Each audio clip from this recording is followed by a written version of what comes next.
A paz e a graça, meus queridos, que o Senhor Jesus possa nos abençoar mais uma vez nessa noite, que a graça do Senhor possa estar sobre as nossas vidas, hoje, sábado, mais um dia de cultuarmos o Senhor, mais um dia de celebração, mais um dia de adoração.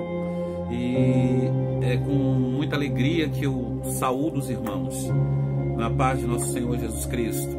E eu queria, nessa noite, nesses poucos minutos que nós temos para juntos louvarmos ao Senhor, que você orasse comigo, pela sua vida, pela sua família, orasse para que Deus pudesse abrir o nosso entendimento, para que Deus falasse conosco de uma forma muito especial.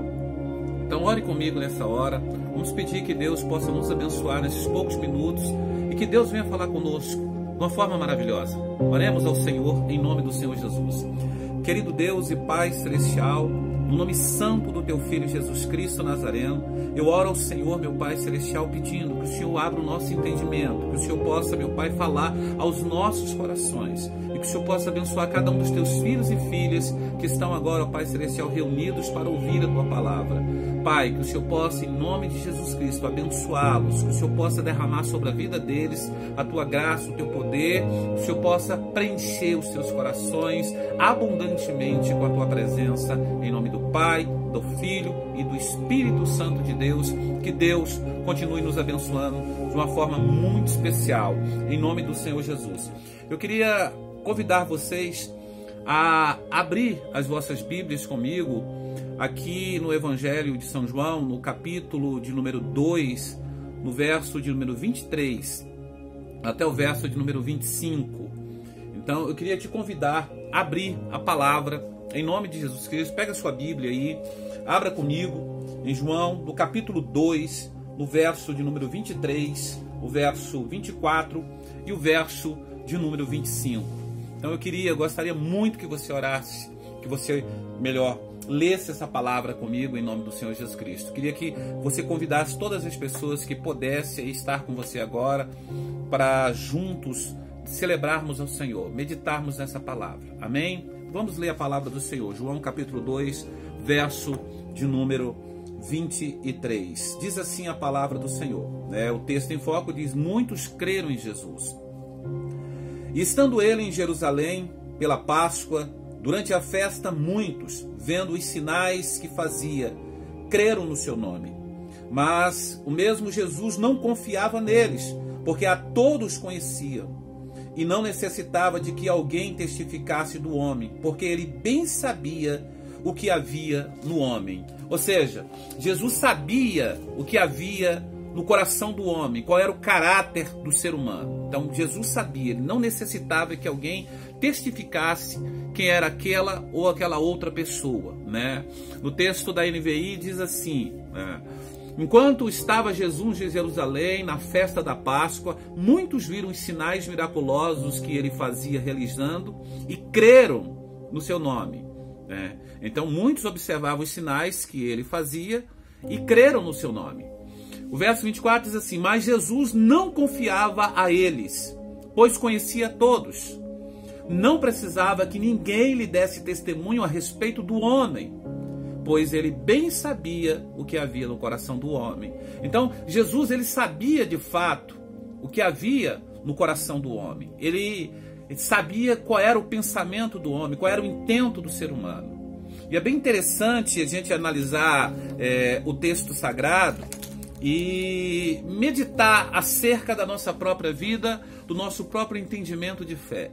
E a pergunta que eu faço nessa noite para cada um de nós, para que a gente venha fazer uma introspectiva e olhar para dentro e analisar a nossa própria vida, se perguntar: a minha fé em Deus, qual é a qualidade da minha fé em Deus?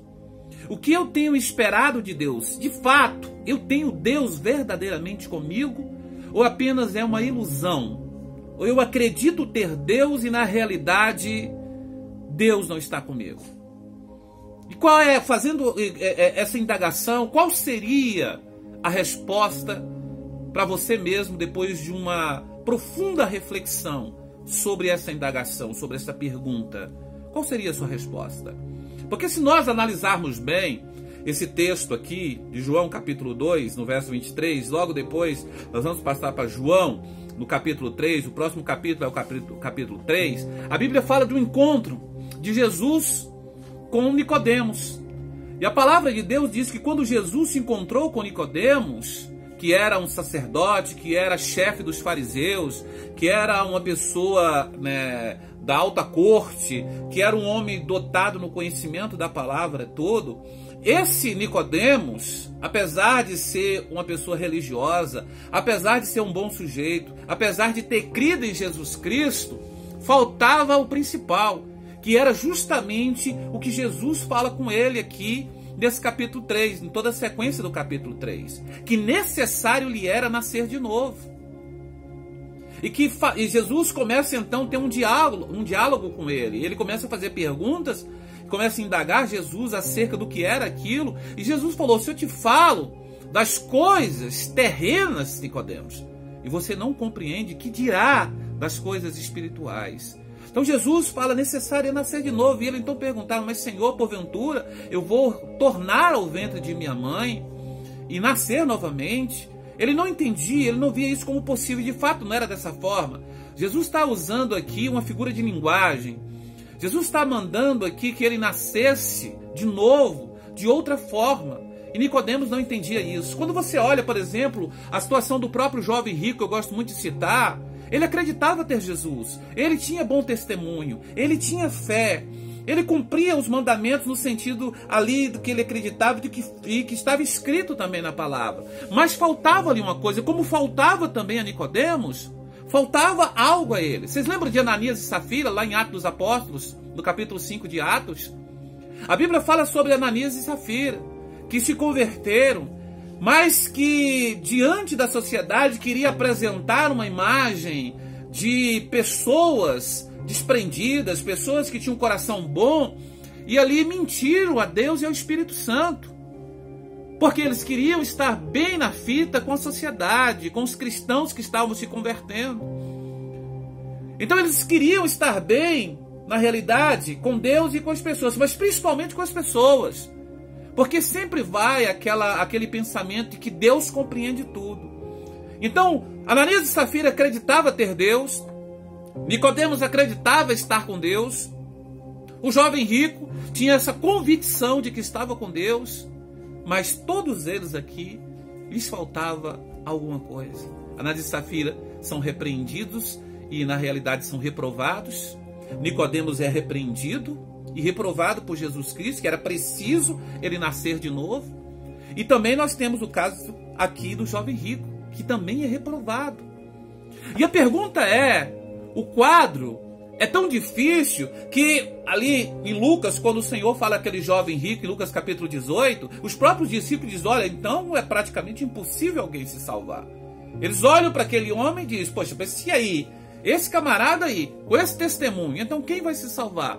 Aí Jesus vira para eles e diz: isso para o homem é impossível, mas para Deus todas as coisas são possíveis. E a nossa pergunta, a nossa indagação é justamente isso. A nossa indagação deve ser justamente essa.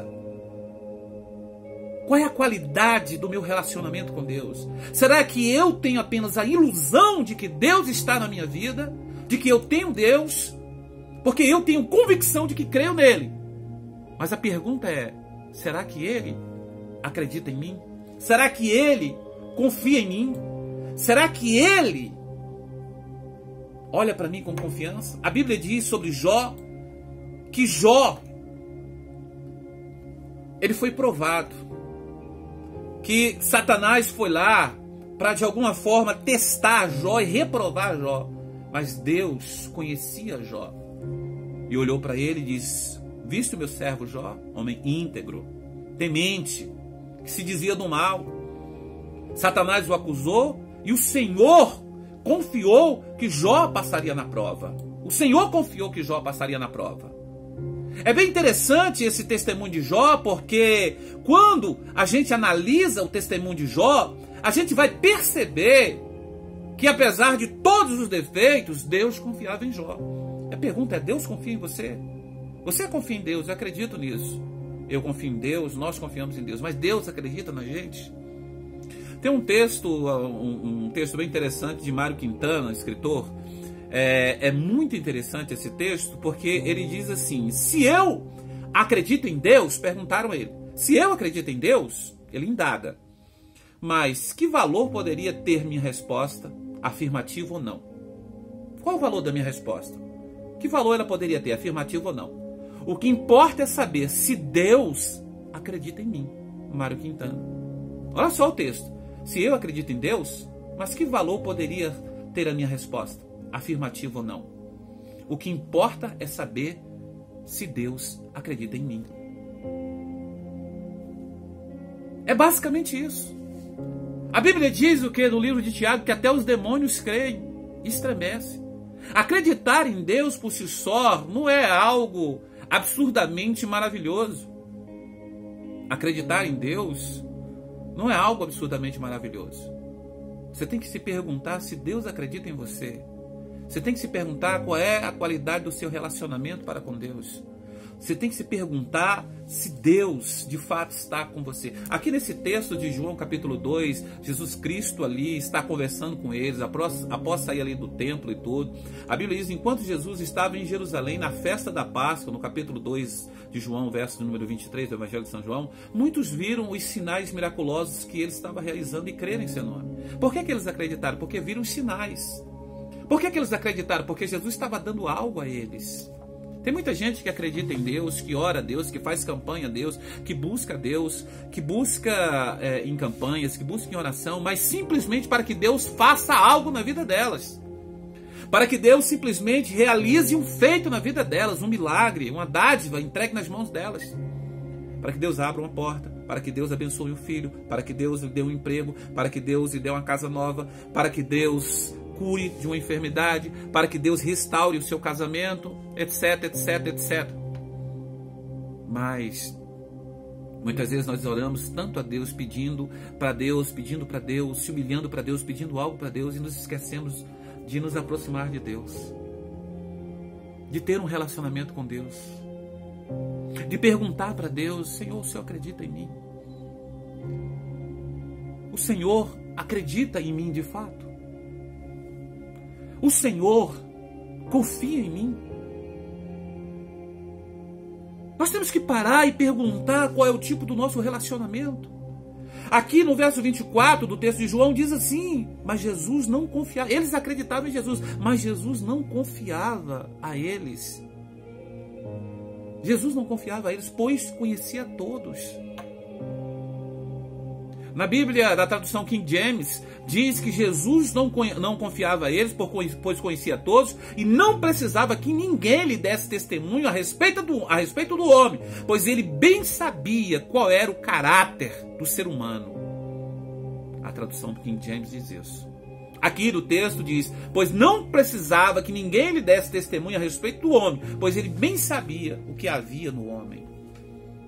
O que havia no homem, qual era o pensamento, qual era o comportamento, né, do homem. Jesus sabia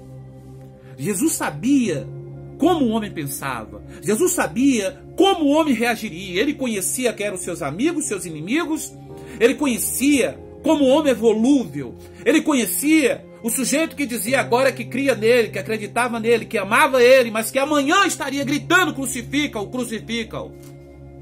Muitas vezes nós nos colocamos acima do bem e do mal. Nos colocamos como se nós fôssemos especiais. Porque pelo fato de estarmos frequentando uma igreja, pelo fato de acreditarmos em Deus, achamos que as outras pessoas que estão lá fora, porque elas bebem, porque elas fumam, porque elas jogam, porque elas muitas vezes se prostituem, que nós somos a nata do cristianismo, enquanto elas são a escória. Mas aí eu começo a ler os textos do apóstolo Paulo, lá no capítulo 1 de Romanos, capítulo 2, que diz que Deus escolheu as coisas desprezíveis desse mundo para confundir aquelas que acham que são alguma coisa, aquelas que não têm nenhum valor, nenhum préstimo, aquelas que são loucas para confundir as sábias.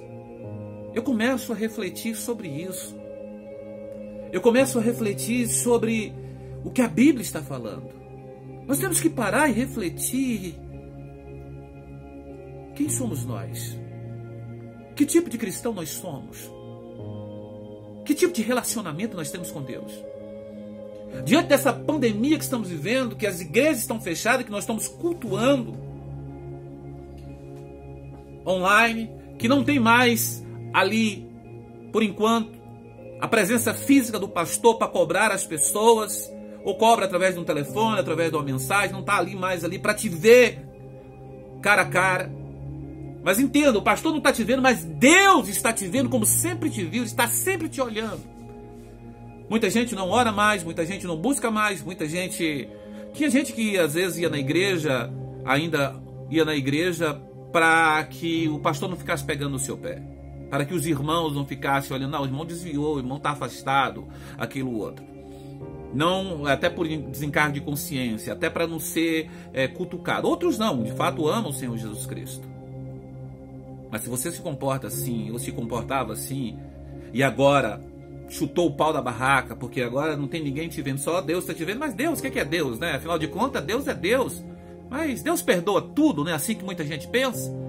Ah, Deus perdoa. A gente vai lá, peca, e depois a gente ajoelha e perdoa, pede perdão para Deus e Ele vai nos perdoar. Não é assim que as pessoas falam sempre? Não é assim que as pessoas estão sempre testificando a respeito de Deus? Que Deus perdoa tudo? Mas a Bíblia não diz isso. A palavra de Deus não fala acerca disso. Enquanto Jesus estava em Jerusalém, na festa da Páscoa, muitos viram os sinais miraculosos que ele fazia e realizava e creram no seu nome. Mas ele mesmo não confiava neles. Não se confiava a eles, não confiava neles. Pois conhecia todos. Não precisava que ninguém desse testemunho a respeito do homem, do ser humano.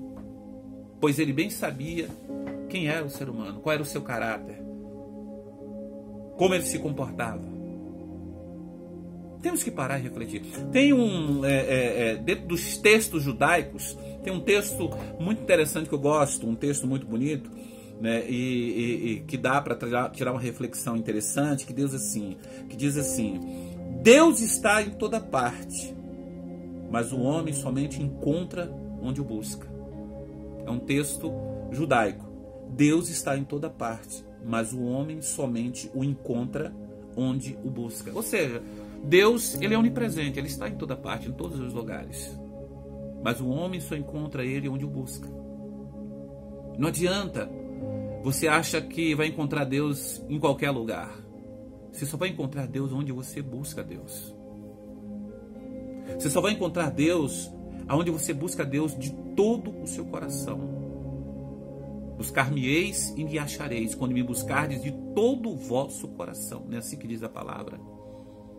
Quando você buscar Deus de todo o seu coração, você vai encontrar Deus. Quando você buscar, você vai encontrar esse Deus. Porque esse Deus, ele é real. E ele está presente para te abençoar. Ele está presente para mudar a tua sorte. Ele está presente para transformar a tua vida se você deixar. Então, queridos, é importante que a gente venha refletir. Deus confia em mim. Deus acredita em mim. Eu acredito em Deus, mas será que Deus acredita em mim? Essa palavra que eu li, esse texto das Escrituras de João capítulo 2, verso 23 ao 25, eu queria que você guardasse no seu coração. Reflita sobre isso. Eles acreditavam em Jesus, mas Jesus não confiava neles. É muito forte esse texto. É muito interessante. Então, reflita sobre isso. Pense sobre isso. Pense sobre esse texto. Analise a sua vida. Faça uma introspectiva na sua vida. Olhe para dentro e analise a sua vida de todo o seu coração. Em nome de Jesus. Essa é a palavra que eu quero deixar para você nessa noite. Em nome de Jesus Cristo. Eu quero falar para todos meus irmãos da igreja Manancial da Graça, que dentro em breve estaremos juntos. Irmãos, fique na presença do Senhor. Não se afaste de Deus. Não se afaste da presença desse Deus lindo e maravilhoso. Veja como está a sua vida. Não clame a Ele somente para buscar coisas. Clame pela sua presença. Prime pelo um relacionamento com Deus. Prime pelo um relacionamento com Deus. Faça Deus confiar em você. E como é que você faz isso? Sendo verdadeiro para com Deus, sendo sincero, buscando com interesse de coração. Buscando com interesse de coração. Então pare e reflita, em nome de Jesus. Abra o seu entendimento. Deixa Deus agir sobre a sua vida. De uma forma muito especial, eu quero falar isso para você. Deixa Deus agir sobre a sua vida. Que o teu coração seja cheio, pleno da presença do Espírito do Senhor. Em nome de Jesus Cristo. Eu quero orar por você, pela sua família, pelo seu lar, pela sua vida. Em nome de Jesus. Eu queria que você abrisse o seu coração, em nome de Jesus Cristo, que você deixasse que o Espírito Santo agisse de uma forma sobrenatural na sua vida, de uma forma muito especial. Nós vamos orar nessa hora. Vamos pedir a Deus que Deus nos abençoe, em nome de Jesus. Feche teus olhos, ore comigo agora pela tua família, pelo teu lar, pela tua vida, em nome de Jesus. Pai nosso que estais nos céus, santificado seja o teu nome. Venha a nós o teu reino, seja feita a tua vontade, assim na terra como no céu. O pão nosso de cada dia nos dai hoje. Perdoa as nossas dívidas, assim como nós perdoamos aos nossos devedores. Não nos deixes cair em tentação, mas livra-nos do mal, porque teu é o reino, é o poder e a glória para sempre. Pai querido, Pai santo, de poder e de graça, Pai, eu oro ao Senhor neste momento, meu Deus. E eu peço, meu Pai, pelo teu povo, pela tua igreja. Eu peço ao Senhor, meu Pai celestial, por todos aqueles que estão sofrendo, aqueles que estão carentes da tua presença, aqueles que estão sedentos da tua presença e muitas vezes nem sabem, Senhor. Pai, perdoa os nossos pecados, os nossos erros, as nossas falhas. Purifica-nos de toda a iniquidade, Pai. Limpa os nossos corações, Senhor. Pai querido, em nome de Jesus, abençoa esta família. Abençoa esse lar. Abençoa a vida dessa pessoa. Abençoa essa filha, esse filho. Abençoa esse marido, essa esposa, essa avó, esse avô. Dá saúde para esta família, física, espiritual, mental. Pai, que haja paz dentro desse lar. Em nome de Jesus eu oro ao Senhor e te peço, Pai, faz com que a tua vontade venha se cumprir, Pai, na vida dessa pessoa. Em nome de Jesus eu oro, Pai. Pai, eu oro ao Senhor, eu clamo ao Senhor, Pai, que as tuas infinitas misericórdias venham sobre a tua igreja. Meu Deus e meu Pai, em nome do Senhor Jesus Cristo, o Senhor possa curar